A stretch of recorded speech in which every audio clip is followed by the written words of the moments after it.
संत रविदास जी जात के चमार थे। इनके पिता जूते चप्पल बनाने का काम करके अपना और अपने परिवार का जीवन यापन करते थे। संत रविदास जी का जन्म काशी के बनारस में हुआ था। बनारस में उस समय ब्राह्मणों और अन्य सभी ऊंची जाति वालों को बड़ा मान सम्मान दिया जाता था और नीच जाति वालों को हीन दृष्टि से देखा जाता था। जब संत रविदास जी थोड़े बड़े हुए तो वो अपने पिता के साथ जूते सिलने का काम करने लगे, परंतु उनका स्वभाव बहुत ही भिन्न था।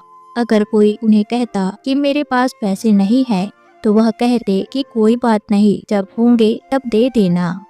उनके इस स्वभाव से उनके माता पिता बहुत परेशान हो गए थे और उन्होंने बातचीत करके यह हल निकाला कि अगर इसका स्वभाव ऐसा ही दाने रहा तो यह तो सारी दुकान ही लुटा देगा, इसकी शादी कर देते हैं। माता पिता ने यह सोचकर रविदास की शादी कर दी और जो थोड़ा बहुत उसके हिस्से का था वह देकर उन्हें अलग कर दिया।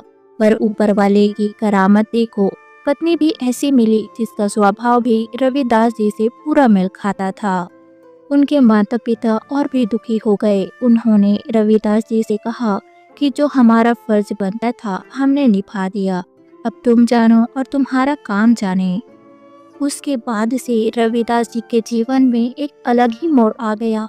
उनके मन में यह बात घर कर गई कि इस दुनिया में जब जन्म देने वाले माता पिता ने ही मुझसे नाता तोड़ दिया तो और किसी से क्या आशा रखें। बस केवल उस मालिक से नाता रखेंगे। लेकिन वह यह भी जानते थे कि कोई इंसान माता पिता का ऋण कभी नहीं चुका सकता। लेकिन उन्हें इस बात से बड़ा झटका लगा और बस उस दिन के बाद उनके जीवन में अध्यात्म की शुरुआत हुई। संत रविदास जी ने सड़क के किनारे अपनी एक झुग्गी झोपड़ी तैयार कर ली और वहीं पर रहने लगे और वहीं पर अपना मोची का काम करने लगे। दोनों पति पत्नी का स्वभाव एक जैसे होने के कारण वह दोनों हर समय शांति से मन ही मन भगवान का नाम सुमिरन करने लगे और अपने जीवन की सारी डोर ऊपर वाले के हाथों में सौंप दी।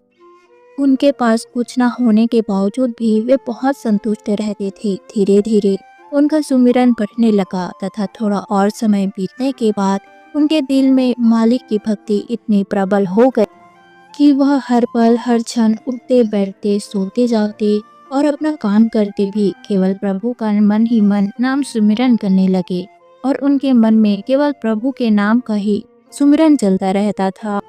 और इस तरह से संत रविदास अध्यात्म की उस अवस्था में पहुंच गए जिसमें भगवान और भक्त में कोई अंतर नहीं रह जाता, दोनों एक हो जाती हैं और वह अवस्था किसी से कभी छुपे नहीं रह सकती। धीरे धीरे मालिक की बिरह में उनका इश्क इस कदर बढ़ गया कि इसकी ख्याति स्वर्गों तक जा पहुंची और उनकी भक्ति से प्रसन्न होकर एक दिन भगवान खुद उनकी परीक्षा लेने के लिए एक साधु का भेष धारण करके उनकी कुटिया में पधारे। संत रविदास जी ने उनकी निष्काम भाव से दिल लगाकर सेवा की। उनके पास इतनी माया धन तो था नहीं, पर जो कुछ भी उनसे बन पड़ता था उन्होंने तन मन से घर आए मेहमान को भरपेट भोजन कराया।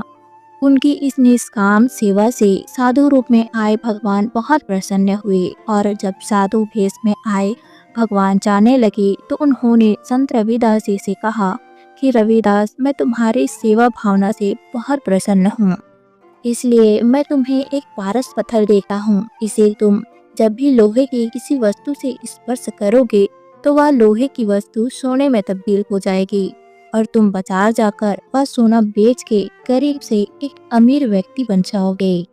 रविदास जी ने उत्तर दिया, भगवान, मेरे पास इतना समय कहाँ कि मैं सोना बनाऊं और फिर उसे बाजार बेचने के लिए ले जाऊं।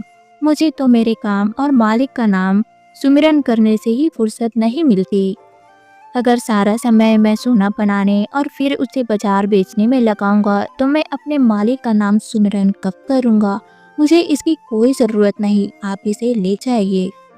पर प्रभु ने भी मन में ठाना था कि माया तो मैं इसे देकर ही जाऊंगा। उन्होंने कहा, कोई बात नहीं, जब भी तुम्हें समय मिले इसे इस्तेमाल कर लेना।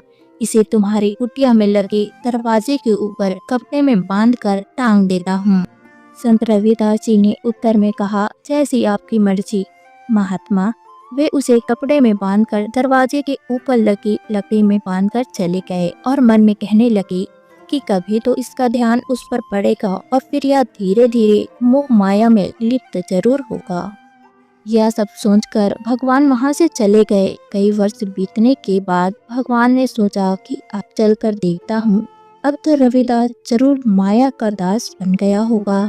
पर जब भगवान एक दिन दोबारा वहां पर पधारे तो उन्होंने देखा कि रविदास जी अभी भी उसी अवस्था में है, दूसरों को जूते से सिल कर दे रहे हैं और अपने पैर बिना जूते के हैं।